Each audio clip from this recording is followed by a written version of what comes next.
If you have served and led for the last 15 to 20 years, I'd like to talk with you. You're in your mid-years of service, or maybe even into your second half of life.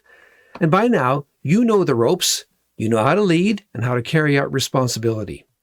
And here's the irony. You have to pay increased attention to your life and leadership now, because a successful second half is not guaranteed. No, when you were younger, you probably thought like me, you kind of had things together. Pretty confident, you started off pretty good, but then life happened. And leadership turned out to be harder than you anticipated. And by now, life has probably delivered a few hard punches and has knocked the youthful idealism out of you. And now, new and deeper questions are arising. You need to think through things again. And you realize that what got you here won't actually take you there. What's worked for the first half of your life will not take you through to a flourishing second half.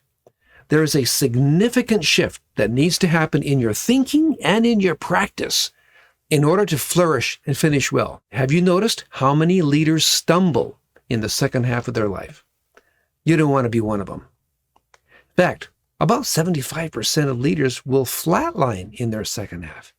And yet, at this point in your life, you are standing at a time when you can make your best contribution. You have experiences and skills you can offer. You have a network of contacts. Perhaps you have a little bit of money. Maybe you want to help other people. You have a heart desire to do that. But friends, you can miss it if you don't pay fierce attention to your life and your leadership. Hi, I'm Dan Reinhardt, and I was 43 leading a large and growing congregation when I came to this point. I found out that I was tired. I was deeply tired, in fact. I remember praying, Father, I want a timeout, not a burnout. And I'm thankful that God granted me a year off to do doctoral work, to think and reorient my life. And I discovered some crucial issues that must be addressed in the mid-years in order to flourish in your second half. Well, maybe you are like me. Maybe you've been busy for a long time, and you sense that you need to stop and think, but it's hard to quit and hard to find the time. And maybe some questions have arisen for you like this. Been here, done this. What's next? Or, do I really want to do this the rest of my life? Is there something else? Something more? Or maybe you have some dreams and goals that you'd like to engage before it's too late. And you know, the clock is ticking. It can get too late. Maybe you sense change is coming, and you want to change for the better. You don't want to miss this opportunity. Or perhaps you're kind of tired of stepping up for the job, adapting yourself to what's expected, and performing. And you wished you could do something that would fit you better, that could be the real you. You want your life to matter, but friends, that won't happen by chance. You're going to have to choose your next steps to make your life really flourish in the second half. So this question really of what's next does come up. It makes you reflect. You know, when you were younger, you thought through some of these questions like, who am I? And who will do life with me? And what will I do to support my family? It basically formed an identity. But then life came along and gave you some hard knocks, right? And some of your deeper assumptions are now being questioned.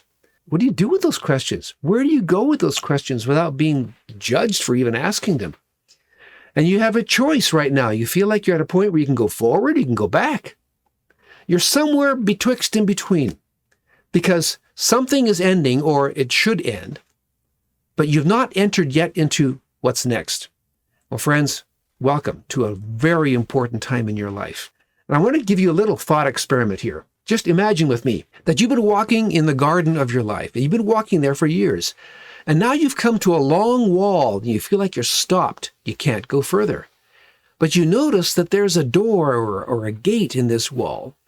And you know that doors and gates lead to somewhere else, but you're not sure where it leads to. In a sense, you're at a decision point. You're somewhere between things. Because a gate and a door represents something that's inside and something that's outside, something that's before or something that's after. It represents arriving or leaving or passing through a gateway to some new place. And when you're standing at this gate or this door, you can view it in one way or another. Is this an exit Are you leaving, or is it an entrance? Are you passing into something new? And when you're standing at a door or a gate, you have choice. You can back up and walk away, or you can stand in the door just kind of indecisive, not knowing what to do, or you can take a step and walk through it. Well, this, friends, is the wondering place that we have in these mid-years. And we do have these deeper questions about life and about faith, and that we want to think again. And it feels uncomfortable, but friends, I want to tell you, it's a gift. Instead of it being an uncomfortable place that you should try and get out of, it's a place that you could step into for deeper learning. In fact, God wants to take you deeper.